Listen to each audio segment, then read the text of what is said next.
오늘은 본문의 말씀을 통하여 그리스도인의 삶의 목적이란 주제로 말씀을 나누도록 하겠습니다. 여러분들의 삶의 궁극적인 목적은 무엇이십니까? 또한 여러분들이 꿈꾸는 삶의 궁극적인 꿈과 비전은 무엇입니까? 여러분, 우리가 분명한 목적을 가질 때 그 목적을 이룰 수 있습니다. 또한 목적이 분명한 사람이 인생을 성공적으로 살아갈 수 있습니다.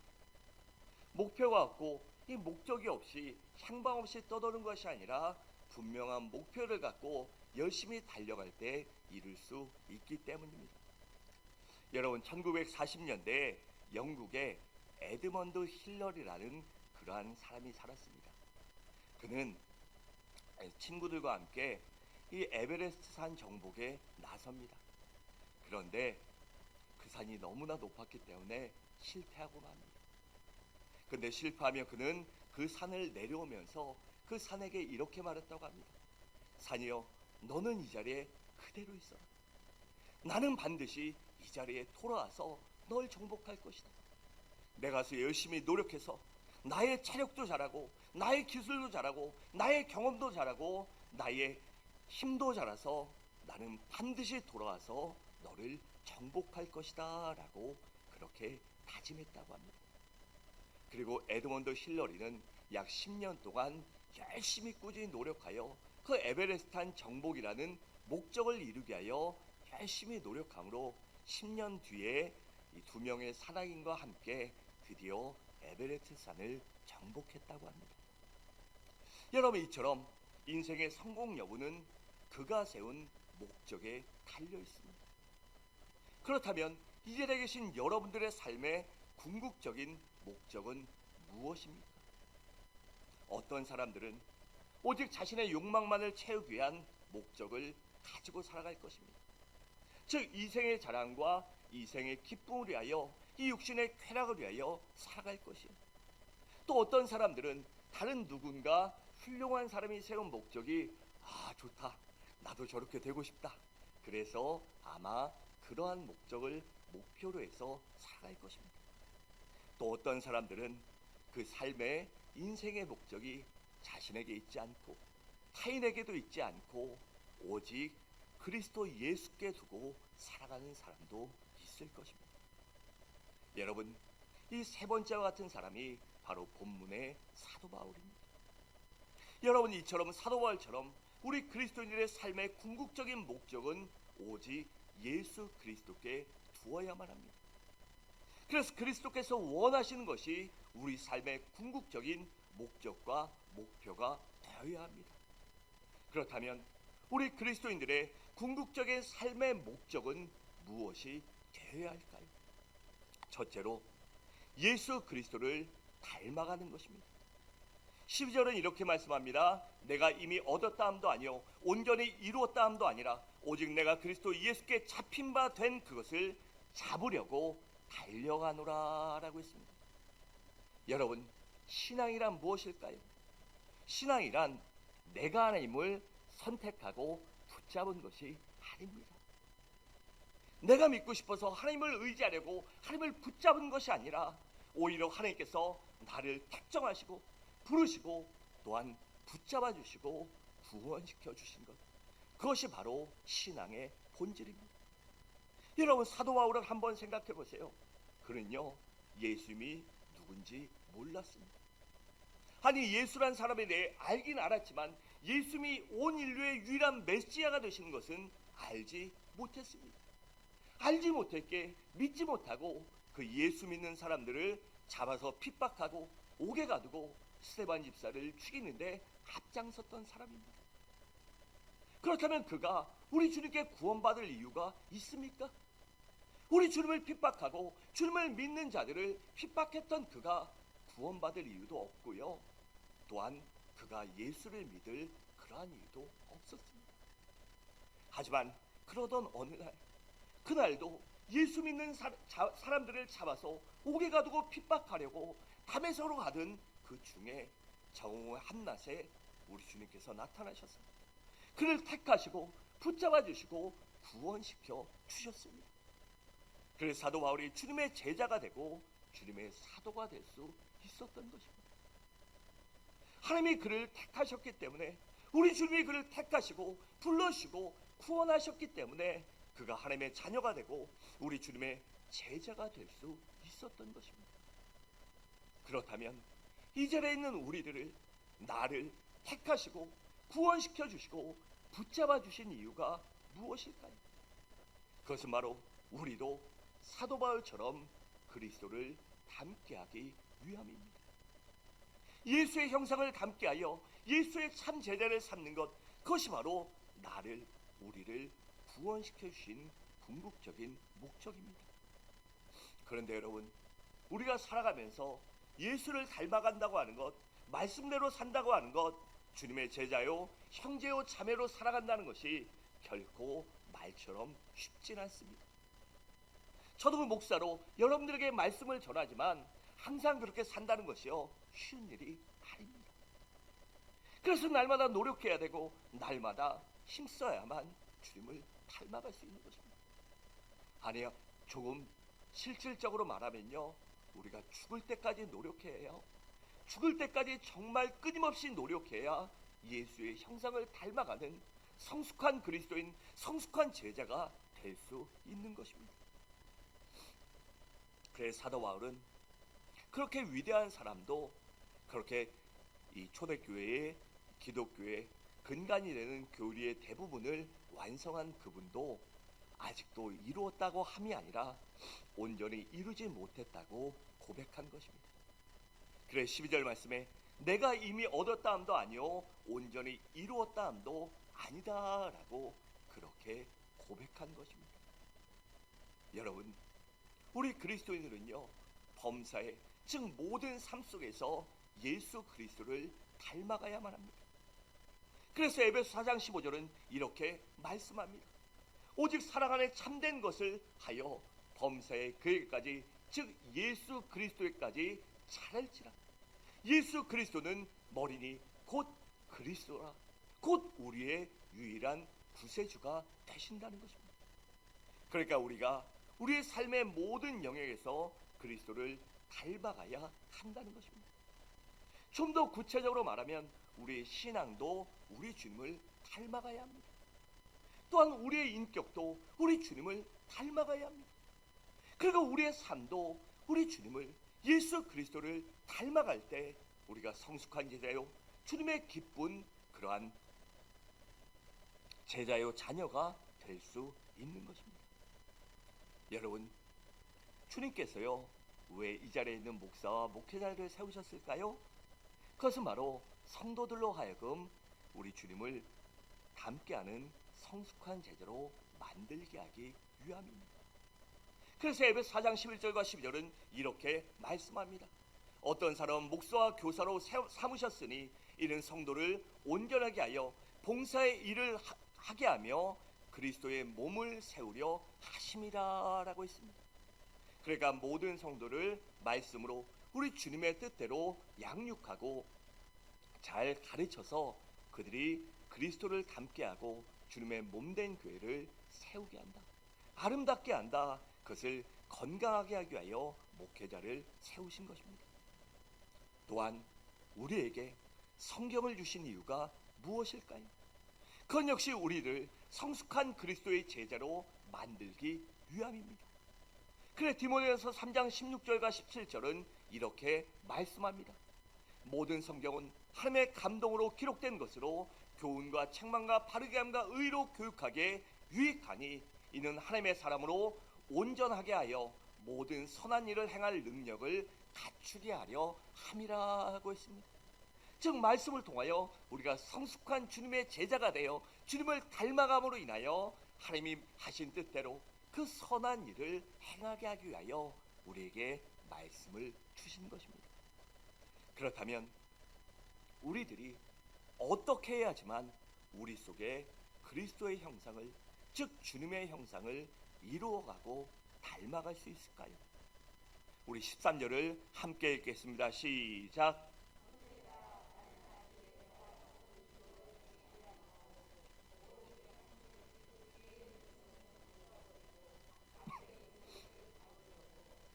아멘. 그러니까 말씀이 뭐라고 했죠? 앞에 있는 것을 잡으려고 하면 뒤에 있는 것을 잊어버려야 한다는 것입니다. 다시 말해 우리가 지나간 과거는 빨리 잊어야 합니다. 그런 나쁜 과거도 잊어버리고 좋은 일도 잊어버려야 합니다. 왜냐하면 과거에 매여 있다 보면요, 그 과거에 매여 있으면 앞으로 나아갈 수 없기 때문입니다. 여러분, 배가요 항해를 하다가 물자도 보충하고 식량도 보충하고 기름도 보충하려고 선원들도 쉬려고 항구에 옵니다. 그런데 다시 항해하는 목적, 그 목적을 이루려면 어떻게 해야 되죠? 바다로 나가야 돼요. 그런데 바다로 나가려면 그 배를 항구에 묶어 놓았던 이 밧줄을 풀어야만 나갈 수 있는 것입니다. 그래서 우리를 현재에 묶어 놓고 과거에 묶어 놓은 그러한 좋은 기억이든 안 좋은 기억이든 빨리 잊어버리고 앞에 것을 향하여 나아갈 때 우리가 주님을 닮아갈 수 있는 것입니다. 또한 앞에 있는 것을 잡으려고 노력해야 합니다. 그러니까 예수 그리스도의 형상을 닮아가려면 마치 운동선수가요 전력 투구하듯이 사냥개가 짐승을 쫓아 달려가듯이 그렇게 앞만 보고 열심히 달려가야 한다는 것입니다. 그래야 내 삶 속에 진정한 변화가 일어나서 예수 그리스도의 형상을 점점 닮아갈 수 있기 때문입니다. 여러분, 우리 그리스도인들의 궁극적인 삶의 목적은 바로 예수 그리스도의 형상을 닮아가는 것입니다. 그래서 예수 그리스도를 닮은 성숙한 그리스도인이요 예수 그리스도의 참된 제자, 진정한 제자가 되는 것, 그것이 바로 우리 그리스도인들의 궁극적인 삶의 목적의 첫 번째 이유가 되는 것입니다. 둘째로, 우리 그리스도인들의 삶의 궁극적인 목적은 주님 앞에 섰을 때 상 받는 것입니다. 우리 14절을 함께 읽겠습니다. 시작.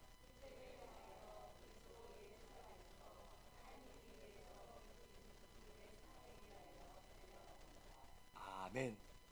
그러니까 사도 바울이 전력 투구하며 열심히 신앙생활하며 죽도록 충성한 이유가 바로 상 받기 위함이라는 것입니다.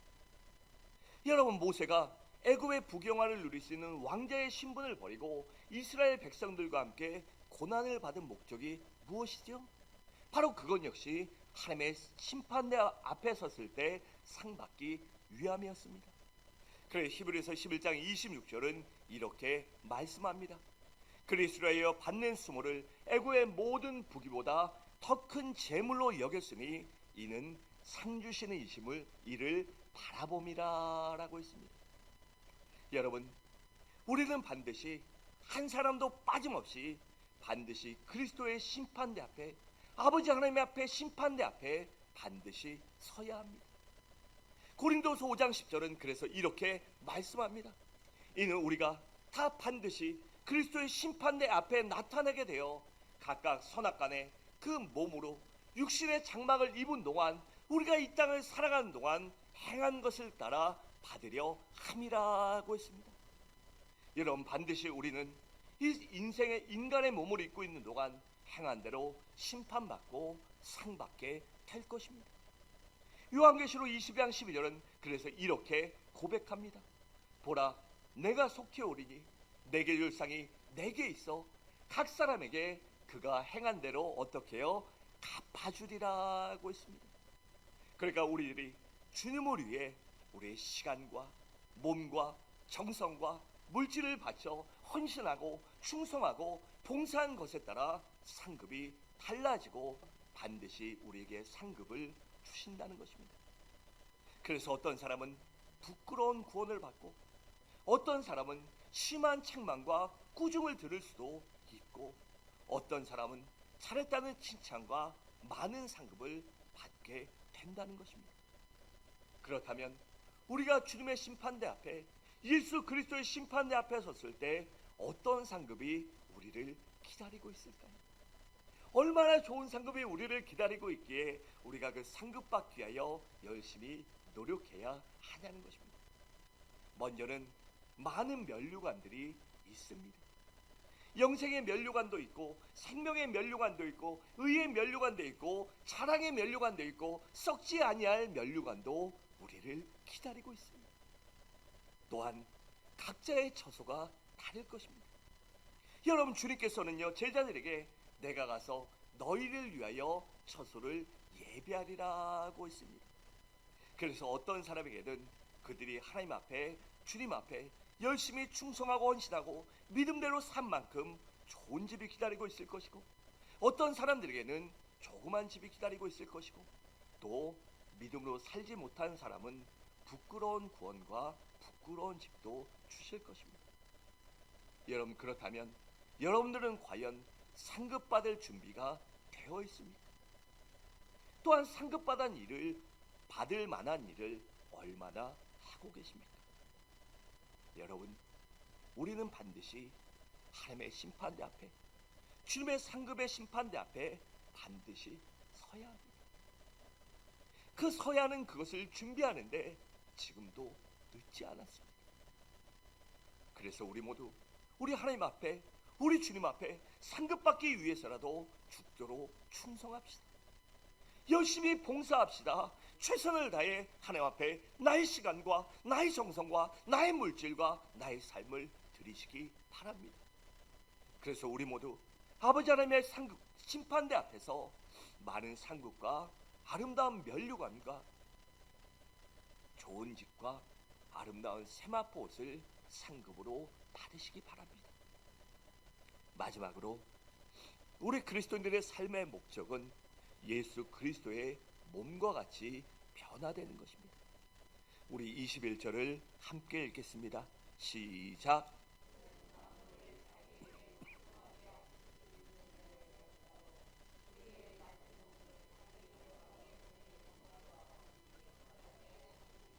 아멘. 여러분, 우리 그리스도인들은요 이중 국적을 가지고 있습니다. 이중 국적이 이 나라적으로 많은 문제가 됐는데 옛날부터 잘 사는 분들은 많이 했어요. 저희도 이 재원이 가졌을 때 누이들이랑 어머니가 재원이 미국 가서 애 놓고 와라 이랬어요. 왜냐면 저 군대를 갔는데 전 면제였는데 이 백 써갖고 군대를 1급 받고 갔거든요. 근데 갔다 와서 보니까 뭐 별로 이렇게 도움이 안 되는 것 같아서 다 준비해 줄 테니까 미국 가서 애 낳고 와라 이러시더라고요. 저희 사모가 혼자 가는 건 두렵습니다 라고 했고, 저도 이제 고민을 하다 보니까 내가 목회자인데 편법을 쓰면 되겠나, 내 자식 내 새끼 편하게 하자고, 그러면 성도들에게 무슨 말을 하겠나 이런 마음이 들어서 부모님과 누이들한테 얘기했어요. 이러이러해서 못 보내겠다. 뭐 군대 가면 그때 가는 거고, 가면 가고 말면 마는 거고, 내가 가보니까 정상적인 사람은 그냥 다 견딜 수 있다. 여기서 일반적인 사람은 다 견딜 수 있으니까 큰 문제 되지 않는다. 안 가겠다. 그리고 이제 그러면 좀 심각해지니까 농담했어요. 그 돈 나한테 줘. 그랬더니 막 웃고 끝났어요. 여러분, 왜 그 국적을 가지려고 하죠? 뭐 군대 가는 것 그것이 첫 번째고요.